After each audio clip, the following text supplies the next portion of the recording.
Boldwood presents Death at Paradise Park, written by Ross Greenwood and read by David Thorpe. The moral right of the author has been asserted. This performance is owned by Boldwood. Norfolk Major Investigation Team Structure. Detective Superintendent, Zara Grave. Detective Chief Inspector, Vince Kettle. Detective Inspector, Vacant. Detective Sergeants, Ashley Knight, Bhavani Kotecha. Detective Constables, Hector Fade, Barry Hooper, Salvador Freitas, Emma Stones, Jan Pedersen. Family Liaison Officer, Scott Gorton. Twinned Detective Team Sergeant, Ali Williamson. Forensic Pathologist, Michelle Ma Yun. Chapter 1. Alfie Hook squeezed himself into the driver's seat of the red Ford van and pulled the door shut. He sucked in his pot belly to fasten the seatbelt.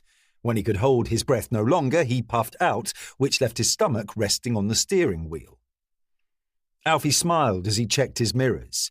Jackie had been saying if he put the seat back any further, his feet wouldn't reach the pedals. He pulled out of Paradise Leisure Park, drove straight up the road for half a mile, turned left at the roundabout, left again, and cruised into Vegas Fish Bar's concealed car park, which only locals tended to use. Despite it being near Hunstanton seafront, spaces were always available. Kiosks and stalls were stored there in the off-season, but as it was June, they were out making money on the promenade. There remained one large, high-sided catering vehicle rotting under a tree in the far corner. Alfie reversed between it and the fence with a squeak of his van's brakes.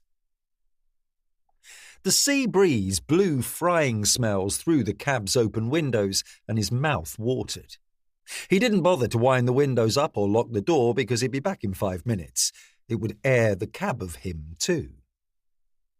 Alfie had finished his deliveries early.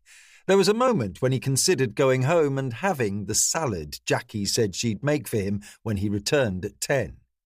But a quick glance at his watch confirmed he had plenty of time. Perhaps he'd eat the green stuff as well when he got back, or at least the wedge of cheese she often placed on the side. He stepped down from the van and his foot pulsed with discomfort. The extra pounds he'd gained bearing down on it wouldn't have helped, but the major cause was the resurgence of his gout from a few years back. Alfie tried to ignore it. A gust of wind brought another wave of hot grease over and he grinned. There were few joys nowadays, but this was one. Alfie reckoned the Vegas did the finest fish and chips in the country, and he was a man of considerable experience. For a short while, he would forget the pain. There were a couple of parking spaces outside the amusement arcades further up, but he preferred it around the back. With the size of his belly, he always imagined people judged him when they saw him eating a takeaway. The chip shop shut at 9, and there were only 2 other customers queuing inside, so, before he opened the door, Alfie took a moment to cast an eye over at the fairground, 300 metres away at the seafront. It was where he and Jackie had enjoyed their first date nearly half a century ago. They'd only taken enough money for 2 rides, but wandering around in circles for hours together had been the greatest evening of his life. Few had come close since. Alfie pictured Jackie pulling him towards the donut stand, her short, flowery dress blowing in the breeze, bra straps on show. It was as if that night they'd invented kissing. The guy gave them a donut each for free and said get lost because they were putting his customers off. Alfie put his fingers on his lips, and for a few seconds they felt tender again. He could almost taste the sweet dough as if he'd bitten into it. With closed eyes and a growing smile, he saw those 2 teen lovers laughing together on the roller coaster until a series of screams, perhaps from the Sea Dragon ride, jolted him from his nostalgia. But the cries were screeching gulls fleeing from the approaching weather front, and Alfie knew those youngsters were long gone. After a heavy breath, he pushed the door open to let a customer out and stepped into the shop. A spotty kid, the only one left waiting to be served, ordered 2 saveloys and a portion of chips and was soon away. Alfie adjusted his jeans, which had chafed the inside of his leg raw in the 4 short delivery walks from the van that evening, and shuffled forwards. "Alfie," said the owner, Joe. "Your usual?" "Please." Joe winked at him. "I was saving this for myself." Alfie laughed as the friendly bald man with the big glasses slid a gigantic piece of battered cod out of the warming oven and rested it in a box.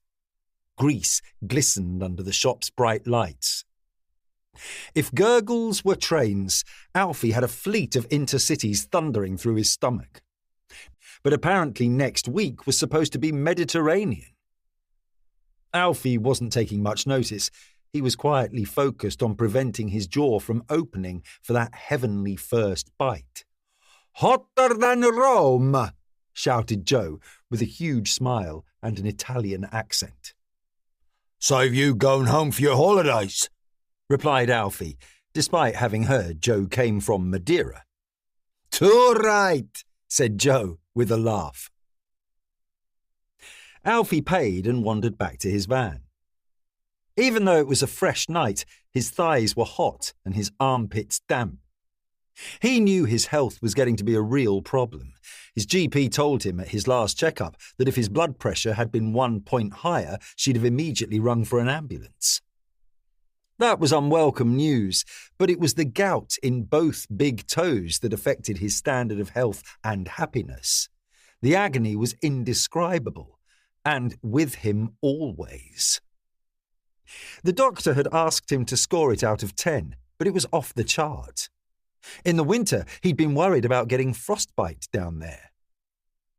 They rarely had enough credit to put the heating on, and the blistered skin was so tender he couldn't even bear to cover his feet with a bedsheet. He'd told Jackie many times since she'd returned home his quality of life was terrible. Alfie slid back in the van's cab, but left the door wide to let the air cool him while he tucked in. It would hopefully dry the sweat that poured from him these days whenever he ate anything warm. With a grunt, he reached over to the glove box and removed his salt and vinegar shakers. With a flick of the thumb, he popped open the takeaway container, rested it on his stomach, and covered the contents with both. Alfie lifted a thick, heavy chip from the container and blew on it. With a sigh, he nibbled at it and blew out breaths as the sumptuous flavours hit his taste buds. Gazing seaward, with the sun setting behind a bank of grey clouds, he enjoyed his brief moment of rapture while he could. Alfie knew he wasn't long for this world. He'd known for certain after he saw his medical notes contained an awful phrase, imminent heart failure. Men like him didn't make old bones, so overall, 65 seemed acceptable. His dad and brother had died in their mid-50s.